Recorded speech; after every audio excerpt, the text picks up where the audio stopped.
അസ്സലാമു അലൈക്കും. വലൈക്കും അസ്സലാം വറഹ്മത്തുള്ളാഹി വബറകാതുഹു. ഇതൊന്ന് നോക്കിയിട്ടുണ്ട്.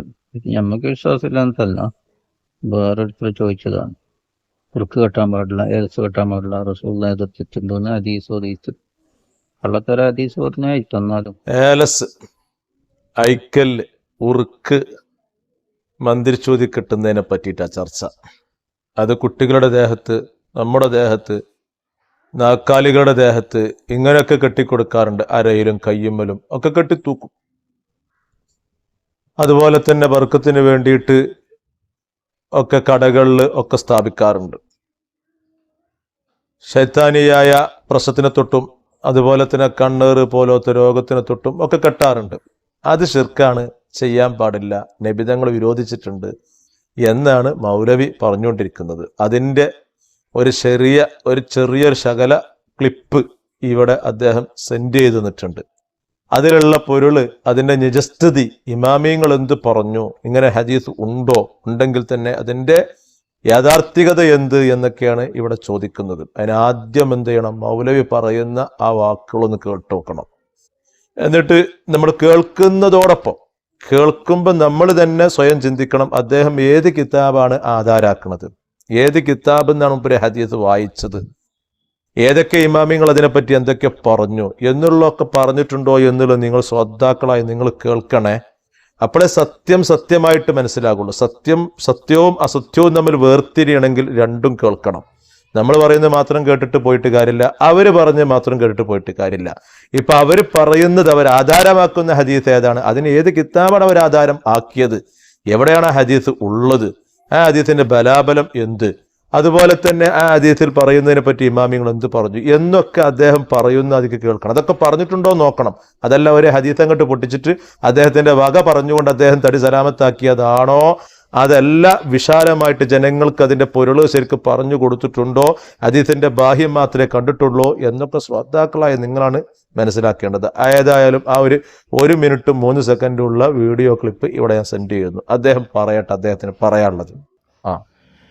അസ്സലാമു അലൈക്കും. പ്രിയമുള്ളവരെ, ഉറുക്ക് ഏലസ് സംബന്ധമായിക്കൊണ്ടുള്ള കാര്യങ്ങളാണ് ഇവിടെ ഒരു ഉസ്താദ് പറഞ്ഞുകൊണ്ടിരിക്കുന്നത്. ഇത് കുറച്ച് മുൻപുള്ളൊരു വീഡിയോ ആണ്. ഒരു സഹോദരൻ വോയിസിലൂടെ ചോദിക്കുന്ന ഒരു ചോദ്യവും അതിന് അദ്ദേഹം പറയുന്ന കാര്യങ്ങളുമാണ് നമ്മളിപ്പോൾ കേട്ടത്. ഇനി ഒരു മൗലവിയുടെ 1 മിനിറ്റും 3 സെക്കൻഡും ഉള്ള ഒരു പ്രഭാഷണം, അല്ലെങ്കിൽ ഈ ഉറുക്ക് ഏലസ് സംബന്ധമായിക്കൊണ്ട് പറഞ്ഞ കാര്യം കൂടി കേൾപ്പിക്കാം എന്ന് പറയുന്നുണ്ട്. ആ മൗലവി മറ്റാരുമല്ല, സിറാജുദ്ദീൻ ബാലുശ്ശേരിയാണ്. അദ്ദേഹം പ്രവാചകൻ സല്ലല്ലാഹു അലൈഹി വസല്ലമയുടെ ഒരു ഹദീസ് അത് ഉദ്ധരിച്ചുകൊണ്ട് പറയുകയാണ്, ഉറുക്ക് ഏലസ് പോലെയുള്ള കാര്യങ്ങൾ കെട്ടൽ ഷിർക്കാണ് എന്നുള്ളത്. നബി തിരുമേനി പറഞ്ഞത് അതേപോലെ ആളുകൾക്ക് വിശദീകരിച്ചു കൊടുക്കുകയാണ്. അപ്പോൾ ഈ മുസ്ലിയാർ പറയുന്നത് എന്താണ് എന്നുള്ളത് നമുക്ക് മനസ്സിലാക്കാം. ആദ്യം അദ്ദേഹം തന്നെ കാണിക്കുന്ന സിറാജുദ്ദീൻ ബാലുശ്ശേരി പറയുന്ന കാര്യങ്ങൾ നമുക്കൊന്ന് കേൾക്കാം. സിറാജുദ്ദീൻ ബാലുശ്ശേരിയുടെ വീഡിയോ വളരെ ചെറുതായിട്ടാണ് അവർ കാണിക്കുന്നത്. നമുക്ക് പരമാവധി കാണിക്കാൻ ശ്രമിക്കാം. കേട്ടു നോക്കൂ. അള്ളാഹുവിന്റെ പ്രവാചകന്റെ അടുക്കൽ 10 ആളുകൾ ബൈഅത്ത് ചെയ്യാൻ വേണ്ടി വന്നു. 9 ആളുകൾക്ക് പ്രവാചകൻ കൈകൊടുത്തു. 10ാമത്തെ ആളെ ഒഴിവാക്കിയപ്പോ സ്വഹാബത്ത് ചോദിച്ചു, അള്ളാഹുവിന്റെ റസൂലെ, ബയഅത 9 വതറക്ത ഹാദ, 9 ആളുകൾക്കും കൈകൊടുത്ത താങ്കൾ എന്താണ് ഇദ്ദേഹത്തോട് ബൈഅത്ത് ചെയ്യാത്തത്? നബി സല്ലല്ലാഹു അലൈഹി വസല്ലം പറഞ്ഞു, ഇന്ന അലൈഹി തമീമ, അവൻ തമീമത്ത് കെട്ടിയിട്ടുണ്ട്. മൻ അല്ലഖ തമീമതൻ ഫഖദ് അശ്റക്, തമീമത്ത് കെട്ടിയവൻ ഷിർക്കാണ് ചെയ്യുന്നത്, വലിയ ഇസ്ലാമിന്റെ പ്രവൃത്തിയാണ് ചെയ്യുന്നത് നല്ല പ്രവാചകൻ പഠിപ്പിച്ചത്. തമീമത്ത് കെട്ടിയവൻ ഷിർക്ക് ചെയ്യുന്നവനാണ് എന്ന് റസൂലുള്ളാഹി സ്വല്ലല്ലാഹു അലൈഹി വസല്ലം. അതുകൊണ്ട് സഹോദരങ്ങളെ, ഇസ്ലാമിന് അന്യമാണത്. അള്ളാഹുവിന്റെ പ്രവാചകൻ വിലക്കിയിട്ടുള്ള കാര്യമാണ് ഇതേപോലെയുള്ള ചരടുകളും ഉറുക്കുകളും ഏലസുകളും തകിടുകളും കെട്ടുക, അത് കെട്ടിത്തൂക്കുക. അത് കഴുത്തിലാകട്ടെ, ശരീരത്തിന്റെ ഏതു ഭാഗങ്ങളിലാകട്ടെ, വാഹനത്തിലാകട്ടെ, കടകളിലാകട്ടെ, എവിടെയാകട്ടെ, ഇസ്ലാം അത് അനുവദിച്ചിട്ടില്ല. പൊട്ടിച്ചെറിയാനാണ് പ്രവാചകൻ പറഞ്ഞത്. അപ്പോഴേ അള്ളാഹുവിന്റെ സഹായം ഉണ്ടാകൂ എന്നാണ് പ്രവാചകൻ പറഞ്ഞത്. അപ്പൊ കേട്ടല്ലോ. കേട്ടിട്ടുണ്ട്. ഇവിടെ സിറാജുദ്ദീൻ ബാലുശ്ശേരി പറഞ്ഞത് അള്ളാഹുവിൻ്റെ ഹബീബ് സല്ലല്ലാഹു അലൈഹി വസല്ലമ പഠിപ്പിച്ചു തന്ന ഒരു ഹദീസ് അത് വിശദീകരിച്ചു കൊണ്ടാണ് ആ ഒരു കാര്യം പറയാനുണ്ടായ സാഹചര്യം എന്താണ് എന്നുള്ളതും അവിടെ വിശദീകരിക്കുന്നുണ്ട്. 10 ആളുകൾ വന്നുകൊണ്ട് റസൂലുള്ളാഹി സ്വല്ലല്ലാഹു അലൈഹി വസല്ലമയെ ബൈഅത്ത് ചെയ്യുവാൻ വേണ്ടി വന്നപ്പോൾ അതിലൊരാൾ മാത്രം അള്ളാഹുവിൻ്റെ ഹബീബ് ഒഴിവാക്കി നിർത്തി, മാറ്റി നിർത്തി എന്നുള്ളതാണ്. ആ ഒരു ഹദീസിൻ്റെ സാഹചര്യവും അവിടെ പറയുന്നുണ്ട്. ഇനി പ്രിയമുള്ളവരെ, ഈ മുസ്ലിയാർ എന്താണ് പറയുന്നതെന്നാണ് നമുക്ക് നോക്കാനുള്ളത്. ഇവിടെ അള്ളാഹുവിൻ്റെ ഹബീബ് സല്ലല്ലാഹു അലൈഹി വസല്ലമയുടെ ഒരു ഹദീസ് പറഞ്ഞാൽ സമേന വാതാന അല്ലേ, അത് ഞങ്ങൾ കേട്ടു, ഞങ്ങൾ അനുസരിച്ചു എന്നുള്ളതാണ്. എന്നാൽ അത് ഏതർത്ഥത്തിലാണ് നമ്മൾ കേൾക്കുകയും അനുസരിക്കുകയും വേണ്ടത്? പരിശുദ്ധ ഖുർആൻ്റെ ആയത്തിലൂടെ അള്ളാഹു നമ്മെ അറിയിച്ചതനുസരിച്ചാണ്. സൂറത്ത് നിസായിലെ 59-ാമത്തെ ആയത്ത് അതാണ് നമ്മെ പഠിപ്പിക്കുന്നത്. യാ അയ്യുഹല്ലദീന ആമനു അത്തിഉല്ലാഹ വഅത്തിഉർ റസൂല വഉലിൽ അംരി മിൻകും ഫഇൻ തനാസഅതും ഫീ ഷൈഇൻ ഫർദുഹു ഇലല്ലാഹി വറസൂൽ. ആയത്ത് മുഴുവനായിട്ട് ഞാൻ വിശദീകരിക്കുന്നില്ല. ആയത്തിൻ്റെ തുടക്കം തന്നെ യാ അയ്യുഹല്ലദീന ആമനുയെ വിശ്വസിച്ചവരെ അത്തിഉല്ലാഹ, അള്ളാഹുവിനെ അനുസരിക്കണേ, വഅത്തിഉർ റസൂല, അള്ളാഹുവിൻ്റെ പ്രവാചകൻ റസൂലിനെയും അനുസരിക്കണേ. അത് നിരുപാധികമാണ്. അവിടെ മറ്റൊരു ചോദ്യത്തിനോ അല്ലെങ്കിൽ ഗവേഷണത്തിനോ നമുക്ക് ഒരനുവാദവും ഇല്ല.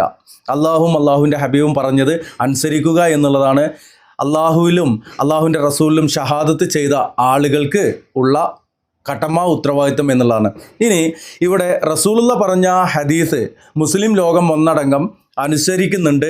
ആ ഒരു അർത്ഥത്തിൽ ഈ പറയപ്പെട്ട ഉറുക്ക്, ഏലസ്, ചരട്, നൂലൂതിക്കെട്ടൽ അതുപോലെയുള്ള മാരണങ്ങളൊന്നും അതൊന്നും ചെയ്യരുത് എന്ന് നമ്മെ പഠിപ്പിക്കുന്നുണ്ട്. എന്നാൽ ആ ഒരു ഹദീസ് വ്യക്തമായിക്കൊണ്ട് ഏതൊരാൾക്കും അറബി ലേശമെങ്കിലും വശമുള്ള ആളുകൾക്ക് മനസ്സിലാക്കുന്ന ആ ഒരു ഹദീസ് അത് വന്നിട്ട് പോലും അതിനെ ന്യായീകരിച്ചുകൊണ്ട് ഇവർ ചെയ്യുന്നത് കുഫ്റല്ലേ, ഇവർ ചെയ്യുന്നത് നിഷേധമല്ലേ? റസൂലുള്ളാഹി സ്വല്ലല്ലാഹു അലൈഹി വസല്ലമ ഒരു കാര്യം നമ്മെ പഠിപ്പിച്ചു തരുന്നു. അതിന് വിരുദ്ധമായിക്കൊണ്ട് ഇവർ വളഞ്ഞു പോയിട്ട് എന്തൊക്കെ ചെയ്യുന്നു നിങ്ങൾ കേട്ടോളൂ. അദ്ദേഹം അത് തള്ളുന്ന തള്ളല് മുപ്പര് പറയുന്നത് മന്നല്ലക്ക തമീമത്തൻ അഷ്റഖ എന്ന് പറയുന്ന റസൂലുള്ളാഹി സ്വല്ലല്ലാഹു അലൈഹി വസല്ലമയുടെ ഹദീസാണ് അദ്ദേഹം ഉദ്ധരിക്കുന്നത്. ആരെങ്കിലും ഐക്കല്ല് കെട്ടിക്കഴിഞ്ഞാൽ അവൻ ഷിർക്ക് ചെയ്തു എന്ന് റസൂലുള്ള പറഞ്ഞു. അതിനെപ്പറ്റി മുഹദ്ദിസീങ്ങൾ എന്ത് പറഞ്ഞു? മുഹദ്ദിസീങ്ങൾ എന്ത് പറഞ്ഞു എന്നുള്ളത് നമുക്ക് വിശദീകരിക്കാം. ഇവിടെ റസൂലുള്ള പറഞ്ഞത് എന്താണ്? ആര് ഏലസ് കെട്ടിയോ അല്ലെങ്കിൽ ഉറുക്ക് കെട്ടിയോ അവൻ ഷിർക്ക് ചെയ്തു എന്നുള്ളതാണ്. അത് പറഞ്ഞാൽ ഇനി അതിൻ്റെ അപ്പുറത്തേക്ക് നമുക്കത് കെട്ടാനുള്ള വല്ല സാധ്യതയുണ്ടോ എന്ന് അന്വേഷിച്ച് ചെല്ലുകയാണോ മൂല്യന്മാരെ ചെയ്യേണ്ടത്? അതോ അള്ളാഹുവിൻ്റെ ഹബീബ് പറഞ്ഞോടത്ത് നിൽക്കുകയാണോ ചെയ്യേണ്ടത്? എന്താ ചെയ്തിരിക്കുന്നത് നോക്കുക നമുക്ക്. അതിന്റെ വ്യാഖ്യാനം എങ്ങനെയൊക്കെയാണ് വന്നത് എന്നൊന്നും തൊട്ടിട്ടില്ല. ആ ഹദീസ് മാത്രം പറഞ്ഞു പോയി. എന്നാൽ ആ ഹദീസ് ആരാണ് ഉദ്ധരിച്ചത്, എവിടെയാണ് ഉദ്ധരിച്ചത്? മഹാനായ ഇമാം സുയൂത്തി റളിയല്ലാഹു അൻഹു അവിടുത്തെ ജാമിഉ സഗീറിൽ ഈ ഹദീസ് കൊണ്ടുവരുന്നുണ്ട്. ഞാൻ കാണിച്ച ഹദീസ് പ്രിയമുള്ളവരെ ഒന്ന് ഇടപെടുന്നു. ഇവിടെ അദ്ദേഹം പറയുന്നത് ഇമാം സുയൂത്തി ഈ ഹദീസ് അദ്ദേഹത്തിൻ്റെ ഗ്രന്ഥത്തിൽ കൊണ്ടുവന്നിട്ടുണ്ട് എന്നുള്ളതാണ്. ആരാണ് ഈ സുയൂത്തി എന്നുള്ളത് നമുക്കൊന്ന് നോക്കാം. ഏത് കാലഘട്ടത്തിൽ ജീവിച്ച ആളാണ് എന്നെല്ലാം നമുക്കൊന്ന് പരിശോധിച്ച് നോക്കാം. സുയൂത്തി എന്ന് പറഞ്ഞാൽ അദ്ദേഹം ജനിച്ച സ്ഥലത്തിൻ്റെ പേരാണ്. ജലാലുദ്ദീൻ എന്നുള്ളത് അദ്ദേഹത്തിൻ്റെ സ്ഥാനപ്പേര് അല്ലെങ്കിൽ അറിയപ്പെടുന്ന ഒരു പേരുമാണ്. അങ്ങനെയാണ് ജലാലുദ്ദീൻ സുയൂത്തി എന്നറിയപ്പെടുന്നത്. അദ്ദേഹത്തിൻ്റെ പേര് അബ്ദുറഹ്മാൻ എന്നുള്ളതാണ്. ഇനി ജലാലുദ്ദീൻ സുയൂത്തിനെ അറിയാത്തവർ ആരെങ്കിലും ഉണ്ടെങ്കിൽ പള്ളി ദർസുകളിൽ പഠിപ്പിക്കുന്ന ഒരു തഫ്സീറാണ് ജലാലൈനി എന്ന് പറയുന്നത്. ജലാലുദ്ദീൻ സുയൂത്തിയും ജലാലുദ്ദീൻ അൽ മഹല്ലിയും കൂടി ചേർന്ന്, രണ്ടു പേർ ചേർന്ന് രചിച്ചതാണ് ജലാലൈനി എന്ന് പറയുന്ന ഗ്രന്ഥം. അതൊക്കെ ഈ മുസ്ലിയാക്കന്മാരൊക്കെ ഓതി പഠിക്കുന്ന ഒരു സാധനവുമാണ്. ജലാലുദ്ദീൻ സുയൂത്തിയെക്കുറിച്ച് എന്താണ് നമുക്ക് ആധികാരികമായിട്ട് കിട്ടുന്ന അറിവ് എന്ന് നോക്കാം. പ്രമുഖ ഇസ്ലാമിക പണ്ഡിതനും വിവിധ ഗ്രന്ഥങ്ങളുടെ കർത്താവുമാണ് ജലാലുദ്ദീൻ സുയൂത്തി. ഇസ്ലാമിക കർമ്മശാസ്ത്രം, ഹദീസ്, സാഹിത്യം, ഭാഷ തുടങ്ങിയ മേഖലകളിൽ അദ്ദേഹത്തിന് നിരവധി ഗ്രന്ഥങ്ങളുണ്ട്. ഹിജ്റ 849 റജബ് മാസത്തിൻ്റെ തുടക്കത്തിൽ ഒരു ഞായറാഴ്ച മഗ്‌രിബിന് ശേഷം അദ്ദേഹം ജനിക്കുന്നത്. പ്രത്യേകം ശ്രദ്ധിക്കണം. ഹിജ്റ 849 റസൂലുള്ളാഹി സ്വല്ലല്ലാഹു അലൈഹി വസല്ലം വഫാത്തായതിനു ശേഷം പിന്നെയും നൂറ്റാണ്ടുകൾ കഴിഞ്ഞാണ് ഈ പറയപ്പെട്ട ജലാലുദ്ദീൻ സുയൂത്തി എന്ന് പറയുന്ന ഇദ്ദേഹം ഹദീസ് ഉദ്ധരിക്കുന്ന ആൾ രചിച്ചത്. അതിനു മുമ്പേ എത്രയോ മുഹദ്ദിസീങ്ങൾ, എത്രയോ പണ്ഡിതന്മാർ, ഇമാമിയങ്ങൾ ജനിച്ച് ജീവിച്ച് വഫാത്തായി പോയിട്ടുണ്ട്. അപ്പോൾ ഇങ്ങോട്ട് കൊണ്ടുവന്നിട്ട് അവരുടെ വാദങ്ങൾ അതങ്ങോട്ട് ശരിപ്പെടുത്തുക എന്നുള്ള ഒരു ഉദ്ദേശമാണ്. ഇനി മറ്റൊരു കാര്യമുണ്ട്, സുയൂത്തി എന്താണ് പറഞ്ഞിരിക്കുന്നത് എന്നുള്ളത് നമുക്ക് നോക്കാം. അത് കഴിഞ്ഞ് മറ്റൊരു ഇമാമിനെ കുറിച്ച് പറയുന്നുണ്ട്, അതും നമുക്ക് ഒന്ന് എടുത്തു നോക്കാം. ഈജിപ്തിലെ സുയൂത്ത് എന്ന സ്ഥലത്ത് ജനിച്ച കാരണം അതിലേക്ക് ചേർത്തിയാണ് ഇമാം സുയൂത്തി എന്ന് വിളിക്കുന്നത്. നമ്മൾ നേരത്തെ സൂചിപ്പിച്ചു. യഥാർത്ഥ നാമം അബ്ദുറഹ്മാൻ എന്നും സ്ഥാനപ്പേര് ജലാലുദ്ദീൻ എന്നുമാണ്. അബുൽ ഫളിൽ എന്ന ഓമന പേരും അദ്ദേഹത്തിനുണ്ട്. ഇതാണ് ജലാലുദ്ദീൻ സുയൂത്തി. അതായത് ഇമാം ബുഖാരി, മുസ്ലിം, ഇബ്നു മാജ, തിർമുദി, അഹ്മദ്, നസായി എല്ലാം കഴിഞ്ഞ് പിന്നെ നൂറ്റാണ്ടുകൾ കഴിഞ്ഞിട്ട് ഉള്ള ഒരു ഇമാമിൻ്റെ ഒരു ഗ്രന്ഥത്തിൽ നിന്നാണ് അദ്ദേഹം പറയുന്നത്. എന്നിട്ട് അത് പാടില്ല എന്ന് പറഞ്ഞുകൂണോ? നോക്കാം നമുക്ക് എന്താണ് ഇമാം സുയൂത്തി പറഞ്ഞതെന്ന് നോക്കാം. അതേപോലെ അത് കഴിഞ്ഞിട്ടൊരു ഇമാമിൻ്റെ പേര് പറയുന്നുണ്ട്. ആ ഇമാം എന്താണ് പറഞ്ഞത് എന്നുള്ളതും നമുക്ക് നോക്കാം. ഇവിടെ സ്ഥാപിക്കാൻ ശ്രമിക്കുന്നത് അല്ലാഹുവിൻ്റെ ഹബീബ് സല്ലല്ലാഹു അലൈഹി വസല്ലമ ഷിർക്കാണ് എന്ന് വ്യക്തമായി പഠിപ്പിച്ചൊരു കാര്യമാണ് എന്നുള്ളത് ആരും മറക്കരുത്. പറയട്ടെ. ജാമ്യ സഗീറിലെ ഹദീസ് കൊണ്ടുവന്നിട്ടുണ്ട്. ജാമ്യ സഗീറിന്റെ 2-ാം വാള്യം ഇതിന്റെ 623 പേജിലായിട്ട് 8857 ഹദീസായിട്ട് ആ ഹദീസ് കൊണ്ടുവന്നത്. മന്നല്ലക തമീമത്തൻ ഫഖദ് അശ്റഖ എന്ന് പറയുന്ന ഹദീസാണ്. ഇതിപ്പോൾ കാര്യമായിട്ട് പൊരുളതാണ്. മയ്യത്ത് ചെയ്യാൻ വേണ്ടി വന്നത് മറ്റൊക്കെ വേറെ. അത് കാര്യമായിട്ടവിടെ പോയിന്റ് മുമ്പ് പറയുന്നത് മന്നല്ലക തമീമത്തൻ ഫഖദ് അശ്റഖ. ആരെങ്കിലും തമീമത്ത് ഐക്കല്ല് കെട്ടിക്കഴിഞ്ഞാൽ അവൻ ഷിർക്ക് ചെയ്തു എന്ന പരാമർശമാണ് കാര്യമായിട്ട് അവിടെ വരുന്നത്. ഈ ഹദീസ് പല ഇമാമിയങ്ങളും റിപ്പോർട്ട് ചെയ്തിട്ടുണ്ട്. അല്ല, പല ഇമാമിയങ്ങൾ റിപ്പോർട്ട് ചെയ്തിട്ടുണ്ട് എന്നുള്ളത് നമ്മൾ നേരത്തെ പറഞ്ഞതാണ്. ഈ ഹദീസ് ഇമാം സുയൂത്തി റിപ്പോർട്ട് ചെയ്തതിന് ശേഷമല്ല ലോകം അറിയുന്നത്. അതിനും നൂറ്റാണ്ടുകൾ മുമ്പ് റിപ്പോർട്ട് ചെയ്യപ്പെട്ടിട്ടുണ്ട്. ഇനി ഇമാം സുയൂത്തിയുടെ ജാമിഉ സഗീർ എടുത്തിട്ട് ഇദ്ദേഹം പറഞ്ഞ എന്താണ്? റസൂലുള്ള പറഞ്ഞ അപ്പടി എഴുതി വെച്ചിട്ടുണ്ട്. അതങ്ങനെ മനസ്സിലാക്കണം എന്നല്ലേ. അല്ലാതെ അതിന് വിരുദ്ധമായിക്കൊണ്ട് നിങ്ങൾ കെട്ടിക്കോളിയും ഏലസ്ന്നോ കെട്ടിക്കോളിയും ഐക്കല്ലെന്നോ കണ്ടെയ്നറെന്നോ അല്ലെങ്കിൽ നൂലുമോ ഊതി ചുരുട്ടി മടക്കിയിട്ട് കെട്ടിക്കൂട്ടിക്കോളി എന്ന് പറഞ്ഞിട്ടില്ലല്ലോ. ഇമാം സുയൂത്തി അവിടെ അതിനെതിരൊന്നും പറഞ്ഞിട്ടില്ല എന്നുള്ളതാണ്. ഇനി എതിര് പറയുന്ന ഒരാളെ കൊണ്ടുവരണ്ട്. ഏത് കാലഘട്ടക്കാരനാണെന്ന് നമുക്ക് നോക്കാം. ഇമാം അഹ്മദ് റളിയല്ലാഹു അൻഹു അവിടുത്തെ മുസ്നദിൽ കൊണ്ടുവരുന്നുണ്ട്. അത് പറഞ്ഞാൽ പോരെ മുസ്ലിയാരെ? അപ്പോൾ ഇമാം സുയൂത്തി എന്ന് പറയുന്നത് മോശമാണ് എന്നോ അല്ലെങ്കിൽ അങ്ങനെയൊന്നുമല്ല. പിൽക്കാല പണ്ഡിതന്മാരിൽ പെട്ട ഗ്രന്ഥങ്ങൾ നിരവധി രചിച്ചിട്ടുള്ള ജലാലൈനി എന്ന തഫ്സീർ അടക്കം രചിച്ചിട്ടുള്ള ഒരാളാണ്. പക്ഷെ ഇമാം അഹ്മദ് എന്ന് പറയുന്നത് അഹ്മദ് ബിൻ ഹംബൽ ജീവിച്ച കാലഘട്ടം ഏതാണ്? ഇമാം അഹ്മദ് എന്നുള്ളത് 4 മദ്ഹബിൻ്റെ ഇമാമുകളിൽപ്പെട്ട ഒരാളല്ലേ. അതെടുത്തിട്ടില്ല. അഹമ്മദും റിപ്പോർട്ട് ചെയ്തിട്ടുണ്ട്. ഐക്കും വലുതാണ് ജലാലുദ്ദീൻ സുയൂത്തി എന്നാണ് പറയുന്നത്. ആയിക്കോട്ടെ, ഇന്നൊരു ഇമാമിനെ കൊണ്ടുവരുന്നുണ്ട്. അതൊന്ന് നോക്കാം നമുക്ക്. പ്രിയമുള്ളവരെ മനസ്സിലാക്കുക, ഇതും കണ്ട് ന്യായീകരിക്കാൻ വേണ്ടിയിട്ടുണ്ട് എട്ടങ്ങേറാകുകയാണ് മൂപ്പര്. വല്ലാതെ ഇറങ്ങേറാകേണ്ടി വരില്ല. ഇതിൻ്റെ അവസാനത്തോടെ തീരുമാനമാക്കി തരാം. അതുപോലെ തന്നെ ഹാക്കിം റളിയല്ലാഹു അൻഹു മുസ്തദ്റക്കിൽ കൊണ്ടുവരുന്നുണ്ട്. അങ്ങനെയൊക്കെ കൊണ്ടുവരുന്ന ഹദീസ് ഹാക്കിം റഹിമഹുല്ലയും കൊടുത്തിട്ടുണ്ട് എന്നുള്ളത് മൂപ്പർക്ക് അറിയാം. എന്നിട്ട് എടുത്ത് വായിച്ചത് സുയൂത്തിയുടെയാണ്. ആയിക്കോട്ടെ, ഇന്നൊന്നും വായിക്കണ്ടല്ലോ. അതേതാണ്? സ്വഹീഹ് ഹദീസാണ്. ഹദീസ് ദഈഫാന്നും പറയുന്നില്ല. ഈ ഹദീസ് സ്വഹീഹ് തന്നെയാണ്. എന്നാൽ ഇതിന്റെ വ്യാഖ്യാനം, ഇതിന്റെ അർത്ഥം എന്താണ് എന്ന് ഈ കിതാബിന് ഷറഹ് എഴുതിയ പണ്ഡിതന്മാർ അവരുടെ ഷറഹിൽ പറയട്ടെ. അപ്പയല്ലേ തീരുമാനാകുള്ളൂ. അദ്ദേഹം പറയുന്നത് ഷിർക്ക് ചെയ്തു പോയി, അതുകൊണ്ട് പ്രവാചകർ പഠിപ്പിച്ചത് പാടില്ല, പൊട്ടിച്ചു വലിച്ചെറിയാനാണ് പറഞ്ഞത്, അങ്ങനെ പാടില്ല എന്നൊക്കെ പറഞ്ഞു മൂപ്പര അതൊക്കെ വകയാട്ടോ. പൊട്ടിച്ച് വലിച്ചെറിയാനാ പറഞ്ഞു എന്നൊക്കെ പറഞ്ഞു. അതൊന്നും പദത്തിലില്ല. ഇല്ല എന്ന് പറയുമ്പോൾ അതിൻ്റെ ആ ഒരു സാഹചര്യം, അവിടെ ഉണ്ടായിരുന്ന ആ ഒരു കാര്യം, അതെല്ലാം വിശദീകരിച്ചുകൊണ്ടാണ് അദ്ദേഹം പറഞ്ഞത്. അതില്ല എന്ന് പറയുമ്പോൾ താങ്കളാണ് ഇതൊക്കെ ഒന്നുകൂടി പഠിക്കേണ്ടത് എന്നുണ്ട്. ഏതായാലും പറയട്ടെ, ഇതിൻ്റെ ഷറയിലേക്ക് പോകുന്നുണ്ടല്ലോ. എന്താണ് നോക്കാം. ഇമാം സുയൂത്തി എന്താണ് പറഞ്ഞത്? അത് ഷിർക്കാണെന്ന് പറഞ്ഞു.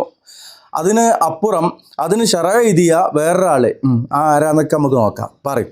ഷിർക്ക് ചെയ്തു എന്ന് പറഞ്ഞാൽ അവിടെ പോയതാണ്. എന്നാൽ അത് അങ്ങനെയൊക്കെയാണ് ചെയ്യേണ്ടത് എന്ന് മൂപ്പര് സ്ഥാപിച്ച് എടുക്കാൻ വേണ്ടി പാടുപെടുകയാണ്. എന്നാൽ ശരിക്കും യാഥാർത്ഥികത എന്ത് എന്ന് നോക്കാം. ഇമാം മുനാവി റളിയല്ലാഹു അൻഹു വലിയ പണ്ഡിതനാണ്. മഹാനായ ഇമാം മുനാവി റളിയല്ലാഹു അൻഹു ഖതീബ് ശർബീനി റളിയല്ലാഹുവിന്റെ മഹാനായ ഖതീബ് ശർബീനി തങ്ങളുടെ അരുമ ശിഷ്യരാണ്. മഹാനായ ഇമാം മുനാവി റളിയല്ലാഹു അൻഹു ഫഖീഹാണ്, അതുപോലെ തന്നെ മുഹദ്ദിസാണ്, ഒക്കെയാണ്. അവിടുത്തെ തൈസീർ എന്ന് പറയുന്നത് ജാമിഉ സഗീറിന്റെ ഷറഹാണ്. ഈ കിതാബിൽ ഹദീസ് ഉദ്ധരിച്ചുകൊണ്ട് എന്താ വ്യാഖ്യാനം കൊടുത്ത് പൊട്ടിച്ചു വലിച്ചെറിയണമെന്നാണോ? എന്ത് ഐക്കല്ലിനെ പറ്റിയിട്ടാണ് പറഞ്ഞത്? ഏത് ഐക്കല്ലാണ് പറഞ്ഞത് എന്നുള്ളത് നോക്കണ്ടേ? ഇതിന്റെ നോക്കണം. നമുക്ക് അതെല്ലാം ഒന്ന് നോക്കാം. അതിനു മുമ്പ് ആരാണ് ഈ പറയപ്പെട്ട ഇമാമ് എന്നും നമുക്ക് അറിയേണ്ടതുണ്ടല്ലോ. ഇൻഷാ അല്ലാ അതാരാണെന്നും നമുക്ക് പരിശോധിച്ച് നോക്കാം. നിങ്ങൾക്ക് ഇപ്പോൾ കാണാൻ കഴിയും ഇമാം മുനാവി. മലയാളത്തിൽ തന്നെ വിക്കിപീഡിയ എടുത്തിട്ടുണ്ട്. ഇസ്ലാമിക പണ്ഡിതർക്കിടയിൽ ഇമാം മുനാവി എന്ന പേരിൽ അറിയപ്പെടുന്ന അബ്ദുറഊഫ് ബിനു താജുൽ ആരിഫീൻ ബിനു അലിയുബിനു സൈനുൽ ആബിദീൻ എന്നവർ ഈജിപ്തിലെ കെയ്റോയിൽ ഹിജ്റ 952 ജനിക്കുകയും കെയ്റോയിൽ തന്നെ ജീവിക്കുകയും ഹിജ്റ 1031 കെയ്റോയിൽ വെച്ച് തന്നെ മരണപ്പെടുകയും ചെയ്തു. ഇസ്ലാമിക ലോകത്തിന് നിരവധി അമൂല്യ രചനകൾ അദ്ദേഹം സംഭാവന ചെയ്തിട്ടുണ്ട്. അപ്പോൾ ഇമാം സുയൂത്തി മരണപ്പെട്ടതിന് ശേഷം ജനിക്കുകയും ജീവിക്കുകയൊക്കെ ചെയ്തിട്ടുള്ള ഒരാളാണ്. ഒരു 500 വർഷം മുമ്പേ ജീവിച്ചിരുന്ന ആളാണ്. പക്ഷേ ഈ പറയുന്ന ഹദീസ് 1400 വർഷം മുമ്പുള്ളതാണ് മൊയ്ലിയരെ. അവിടേക്ക് എന്തെങ്കിലും കൊണ്ടുവരണ്ടോ നിങ്ങൾക്ക്? ഹദീസ് ക്രോഡീകരണം നടന്ന ആ ഒരു സമയത്തേക്ക് എന്തെങ്കിലും കൊണ്ടുവരണ്ടോ? ഇല്ല. അപ്പം ഇനി ഇമാം മുനാവി എന്താ പറഞ്ഞിരിക്കണമെന്ന് നമുക്കൊന്ന് നോക്കി നോക്കാം എന്നുള്ളത് നോക്കണ്ടേ. ഇതിന്റെ 3-ാം വാള്യം, ഇതിന്റെ 475-ാമത്തെ പേജിൽ വ്യക്തമായിട്ട് പറയാണ് മന്നല്ലക്ക. ഉണ്ടോ? ആരെങ്കിലും ബന്ധിപ്പിച്ചു കഴിഞ്ഞാൽ അല നഫ്സിഹി, അവന്റെ ശരീരത്തിന്റെ മേലിൽ, ഔ ഗൈരിഹി, അല്ലെങ്കിൽ ശരീരമല്ലാത്തതിന്റെ മേൽ, അപ്പൊ കടകളും മറ്റുള്ളതൊക്കെ പെട്ടു, മിൻ തിഫ്ലിഹി ഔ ദാബത്തിഹി, കുട്ടികളുടെ അതുപോലെ തന്നെ മൃഗങ്ങളുടെ ഒക്കെ പെട്ടു. അതിന്റെ മേലിൽ ആരെങ്കിലും എന്ത് ചെയ്തു? ഈ പറയുന്ന ബന്ധിപ്പിക്കാൻ എന്ത്? തമീമത്തൻ, ഐക്കല്ലിനെ. അപ്പൊ അങ്ങനെ ഒന്നിനെ, അതായത് അതിന് കണ്ണേറ് പോലത്തൊക്കെ എന്തുണ്ട് അതിനെ ഒഴിവാക്കി കിട്ടാൻ വേണ്ടി അങ്ങനത്തെ കാര്യത്തിന് വേണ്ടിയിട്ടൊക്കെ ഈ പറയുന്ന ഐക്കല്ല് കെട്ടുകയാണെങ്കിൽ ഫഖദ് അശ്റക, റസൂലുള്ള പറഞ്ഞല്ലോ അത് ഷിർക്കാണ് എന്ന് പറഞ്ഞോടുത്ത് മഹാനായ ഇമാം മുനാവി റളിയല്ലാഹു അൻഹു അർത്ഥം വെക്കുന്ന എങ്ങനെയാണ്? ഇയാൾ അങ്ങനെ അർത്ഥം വെച്ച് ഇവിടെ വ്യക്തമായിട്ട് അർത്ഥം കൊടുത്തു. ഫഅല ഫിഇല അഹ്ലി ഷിർക്കി, ഫഅല ഫിഇല അഹ്ലി ഷിർക്കി, ഷിർക്കിന്റെ അഹ്ലുകാരുടെ ആ പ്രവർത്തനം പ്രവർത്തിച്ചു എന്നാണ്. ഷിർക്കിന്റെ അഹ്ലുകാര് അതേതാണ്? അവരുടെ വിശ്വാസം. അത് അവിടെ നോക്കണം. ഷിർക്കിന്റെ അഹ്ലുകാര് വിശ്വസിച്ച പ്രവർത്തനം, ആ പ്രവർത്തനത്തെയാണ് റസൂലുള്ള ഷിർക്കാണെന്ന് പറയാൻ കാരണം.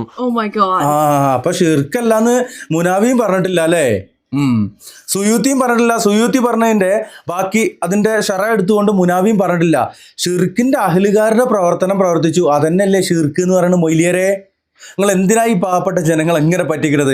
ഇനി അല്ലാന്ന് പറഞ്ഞു കൂടെ നോക്കാം നമുക്ക്. അപ്പൊ സംഭവം ഷിർക്കാണ്. പിന്നെ മൂപ്പരിക്ക് പണി, മൂപ്പര ബാക്കിൽ കുറേ ഗ്രന്ഥങ്ങളൊക്കെ ഉണ്ട്. മൂപ്പരിക്ക് പണി എന്താണ്? മൂപ്പരിക്ക് ഈ തകിടിലെഴുതിയിട്ട് ഊതിയിട്ട് ആളുകളെയും കൂടി കെട്ടിപ്പിക്കുക എന്നുള്ളതാണ്. ഇനി പറഞ്ഞു കേട്ടോളിയും, ഭയങ്കര രസമാണ്. പ്രിയമുള്ളവരെ, അതെന്തായാലും അള്ളാന്റെ റസൂല് പറഞ്ഞുകൂടോ ഷിർക്കാണെന്ന് പറഞ്ഞുകൂടോ. ഇനി അത് അല്ലാന്ന് പറയാനാണ് ഇയാൾ ഈ അടങ്ങാറായി കൊണ്ടിരിക്കുന്നത്. നമുക്ക് നോക്കാം. വഹും, ഈ ഷിർക്കിന്റെ അഹ്ലുകാർ, യുരീദൂന ബിഹി, ഈ ഐക്കല്ല് കെട്ടൽ കൊണ്ട് അവർ ഉദ്ദേശിച്ചത് ദഫ് അൽ മഖാദീരിൽ മക്തൂബത്തി, ഈ എഴുതിയതായ എഴുത്ത്, ആ എഴുത്താണ് ഈ പറയുന്ന രോഗത്തെ ശമനം കൊള്ളിപ്പിക്കുക. ഈ എഴുത്താണ് രോഗത്തെ ഇല്ലാതെയാക്കുക. ഈ പറയുന്ന ഏലസ് മാത്രമാണ് എന്താകുന്ന ഈ രോഗത്തിന് ശമനമായിട്ട് കയറി വരിക. അള്ളാഹുവിന് ഇതിക്ക് പങ്കില്ല എന്ന വിശ്വാസപ്രകാരമാണ് അഹ്ലു ഷിർക്കിന്റെ ആളുകൾ ചെയ്യുന്നത്. അഹ്ലു ഷിർക്കിന്റെ ആളുകൾ ചെയ്യുന്ന പോലെ തന്നെയാണ് നിങ്ങളും ചെയ്യുന്നത്. നിങ്ങൾ ഈ ഇതിങ്ങനെ ന്യായീകരിക്കുന്നുണ്ടല്ലോ, അതൊരു ഷിർക്കിനെയാണ് ന്യായീകരിച്ചും കൊണ്ടിരിക്കുന്നത്, വെള്ളവലിച്ച് പൊട്ടിയടിച്ചും കൊണ്ടിരിക്കുന്നത് എന്നുള്ളത് തന്നെയാണ് ഇതുകൊണ്ട് മനസ്സിലാവുന്നത്. ഒരു ഏലസ് കെട്ടുന്നു, ഒരു ഏലസ് കെട്ടിയത് കാരണമായിക്കൊണ്ട് അള്ളാഹു മാറ്റിത്തരും എന്നാണോ നിങ്ങളുടെ വിശ്വാസം? അല്ലെങ്കിൽ ഇത് കെട്ടുന്നവരുടെ വിശ്വാസം, ഇത് ഊതി കൊടുക്കുന്നവർ പറയുന്നത് ആണോ? അവിടെ പ്രത്യേകം നമ്മൾ നോട്ട് ചെയ്യേണ്ടതുണ്ട്. എന്ത് തന്നെ കെട്ടിയാലും, എന്ത് തന്നെ മരുന്ന് കഴിച്ചാലും, എന്ത് തന്നെ ചെയ്താലും രോഗം ശമിപ്പിക്കുന്നവൻ അള്ളാഹുവാണ്. എന്നാൽ പിന്നെ ആ അള്ളാഹിനോട് ചോദിച്ചാൽ പോരെ ചങ്ങായിമാരെ? മരുന്ന് കുടിക്കുക എന്നുള്ളതുണ്ട്. അത് നമുക്ക് പഠിപ്പിച്ചു തന്നിട്ടുള്ളതാണ്, പറഞ്ഞിട്ടുള്ളതാണ്. രോഗം വന്നാൽ അതിന് വേണ്ട മരുന്നുകൾ കുടിക്കുക. ആ മരുന്ന് ആരാണോ അറിയുന്നവരുള്ള അവരുടെ അടുത്ത് പോകുക, പറയുക രോഗം ഇന്നതാണെന്ന് പറയുക, അതിന് മരുന്ന് കുടിക്കുക. ആ മരുന്ന് കുടിക്കുക എന്നുള്ളത് ജായിസാണ്, കുടിക്കാം, ഹലാലാണ്. നമുക്ക് അതിലൂടെ രോഗം മാറുകയാണെങ്കിൽ ഒരു കുഴപ്പമില്ല. എന്നാൽ ഇവിടെ പറയുന്നത് തകിടിൽ ഉറുക്ക് കെട്ടിയിട്ട് കണ്ണി കണ്ടതൊക്കെ എഴുതി വെച്ചിട്ട് അൽഫം പാവ് എഴുതണോ, ഓഹ്റയും കുട്ടിച്ചാത്തനൊക്കെ എഴുതിയിട്ട് ചുരുട്ടി മടക്കിയിട്ട് കണ്ടെയ്നറിനുള്ളിലാക്കിയിട്ട് കഴുത്ത് കെട്ടി തൂക്കുക, അരയെ കെട്ടിവെക്കുക, അല്ലെങ്കിൽ കൈത്തണ്ടയിൽ കെട്ടിവെക്കുക എന്നൊക്കെ പറഞ്ഞുകൊണ്ട് ഈ സാധനം കെട്ടുമ്പോൾ ആ കെട്ടുന്ന ആളുടെ വിശ്വാസം എന്താണ്? ഇത് കെട്ടൽ കാരണമായിക്കൊണ്ട് എന്ന് തന്നെയല്ലേ? അല്ലേ? അപ്പോൾ ഷിർക്ക് തന്നെയല്ലേ സംഭവിക്കുന്നത്? അള്ളാൻ്റെ റസൂല് പറഞ്ഞതിനെയാണോ നിങ്ങളിപ്പോൾ ന്യായീകരിച്ചിട്ട് നിങ്ങൾ അർത്ഥം വെച്ചിട്ട് അള്ളാൻ്റെ റസൂലിൻ്റെ ഹദീസിനെയാണോ തിരിച്ചു മറിച്ചിടാൻ നോക്കുന്നത്? നിങ്ങളെ പണി മാട്ടുമാരണം ചെയ്യാതെ ആയതുകൊണ്ടല്ലേ ഇത് നിങ്ങൾ ചെയ്തുകൊണ്ടിരിക്കുന്നത്? ബാക്കി പറയും, ആളുകൾ കേൾക്കട്ടെ, മനസ്സിലാക്കട്ടെ. അത് ഒന്നും കൂടെ വ്യക്തമായിക്കൊണ്ട് മഹാനായ ഇമാം മുനാവി റളിയല്ലാഹു അൻഹു തന്നെയാണ് ഫൈലുൽ ഖദീർ എന്ന് പറയുന്ന മഹാനവരുടെ വേറൊരു ഷറഹുണ്ട്. ഈ പറയുന്ന ജാമിഉ സഗീറിന്റെ ഷറഹ് തന്നെയാണ്. ഈ ജാമിഉ സഗീറിന്റെ ഷറഹ് മാത്രമേ ഉള്ളൂ. ബുഖാരി, മുസ്ലിം ഒക്കെ ഗ്രന്ഥങ്ങൾ എഴുതിയിട്ടുണ്ട്, അതിനൊക്കെ പണ്ഡിതന്മാർ ഷറവ് എഴുതിയിട്ടുണ്ട്. ഈ ഹദീസ് മുസ്നദ് അഹമ്മദ് ഉദ്ധരിച്ചിട്ടുണ്ട്, അതുപോലെ തന്നെ ബൈഹഖി ഉദ്ധരിച്ചിട്ടുണ്ട്, അതുപോലെ മുൻകഴിഞ്ഞു പോയ പൂർവ്വസൂരികളായ പണ്ഡിതന്മാർ പലരും ഗ്രന്ഥങ്ങളിൽ രേഖപ്പെടുത്തിയിട്ടുണ്ട്. ഈ അടുത്ത കാലത്തേക്ക് വന്നിട്ട് ഇവരുടെ ഈ പിഴച്ച വാദവുമായിട്ട് യോജിക്കുന്ന ഷിയായിസത്തിൻ്റെ ഭാണ്ഡം പേറി നടക്കുന്ന ഈ അലി റളിയല്ലാഹു അൻഹുവിൻ്റെ മകൻ സൈനുൽ ആബിദിൻ്റെ മകൻ എന്നൊക്കെ പറഞ്ഞു വന്നാൽ അപ്പം തന്നെ അതിൻ്റെ ഏകദേശം നമുക്ക് മനസ്സിലാക്കാൻ കഴിയുമെന്നുള്ളതാണ് ഇൻഷാ അല്ലാഹ്. അപ്പോൾ ഇവിടെ പറഞ്ഞത് എന്താണ്? ഉറുക്ക് കെട്ടല്, ഏലസ് കെട്ടല്, കണ്ടെയ്നർ കെട്ടിത്തൂക്കല്, അത് ശിർക്കാന്ന് അല്ലാഹുവിൻ്റെ റസൂൽ പഠിപ്പിച്ചു എന്ന് പറഞ്ഞപ്പോൾ അല്ലാന്നാണ് ഈ മൊയ്ലിയാക്കന്മാർ പഠിപ്പിക്കണ ഈ ജനങ്ങളെ. ബാക്കി കേൾക്കാം, ഞാൻ മാത്രം പറഞ്ഞിട്ട് കാര്യമല്ലോ, മൂപ്പരുടെ ആ വെള്ളവലിയും കൂടി കാണണല്ലോ. അർഹ തന്നെയാണ്. അതിൽ വ്യക്തമായിക്കൊണ്ട് ഒന്നുകൂടി വ്യക്തമാക്കി തരുന്നുണ്ട്. എന്താണ് ആ പറഞ്ഞതിന്റെ 6-ാം വാള്യം, ഇതിന്റെ 222-ാമത്തെ പേജിൽ ഖാല ഇബ്നു അബ്ദുൽ ബർറ്, ഇബ്നു അബ്ദുൽ ബർറുള്ളാനൊക്കെ പറഞ്ഞിട്ടുണ്ട്, ഇദഅതഖദല്ലദീ ഖല്ലദഹ അന്നഹ തുറുദ്ദുൽ ഐന. കണ്ടോ, വ്യക്തമായിക്കൊണ്ട് അവരുടെ ഈ ഷിർക്കിന്റെ അഹ്ലുകാരുടെ വിശ്വാസം എന്താണ്?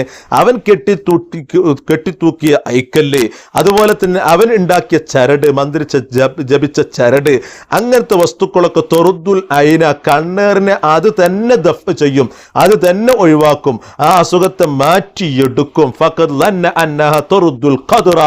അങ്ങനെ വിശ്വസിക്കുമ്പം അതിലൂടെ വരുന്നുണ്ടല്ലോ, സ്ഥാപിക്കുന്നുണ്ടല്ലോ, ഇവിടുത്തെ കണക്ക് പ്രകാരം കണക്കാക്കലും എല്ലാം ഈ ഐക്കല്ലാണെന്ന് വരുന്നു. അള്ളാഹുവിനക്ക് പങ്കില്ല എന്നുള്ളത് വരും. അള്ളാഹു അല്ല മാറ്റിത്തരുന്നത്, നേരെ മറിച്ച് ഈ കേവലം ഈ ഒരു പറയുന്ന എഴുത്ത് കെട്ടിക്കൂട്ടിയ ഏലസാണ്, ആ ജപിച്ച മന്ത്ര ജപ ചരടാണ് എന്നുള്ള വിശ്വാസത്തിലേക്ക് വരുമ്പോൾ നിർത്തി.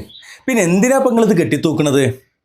നിങ്ങൾ ഇവിടെ മന്ത്രവാദം ചെയ്തിട്ട് കയ്യുമ്മയും കാലുമ്മയും കഴുത്തിലും കെട്ടിത്തൂക്കുന്ന സാധനത്തിൻ്റെ ഫലമായിക്കൊണ്ട് അള്ളാഹ് മാറ്റിത്തരുന്ന, എന്നാൽ പിന്നെ നേരിട്ട് അള്ളാഹിനോട് ചോദിച്ചാൽ പോരെ? ഈ കെട്ടിൻ്റെ പകരം അള്ളാഹിനോട് ദുആ ചെയ്തൂടെ? ഈ കെട്ടാൻ വേണ്ടിയിട്ട് നിങ്ങൾക്ക് പൈസ ഇട്ടാൻ വേണ്ടിയിട്ടല്ലേ നിങ്ങളിത് ന്യായീകരിച്ചുകൊണ്ടിരിക്കുന്നത്?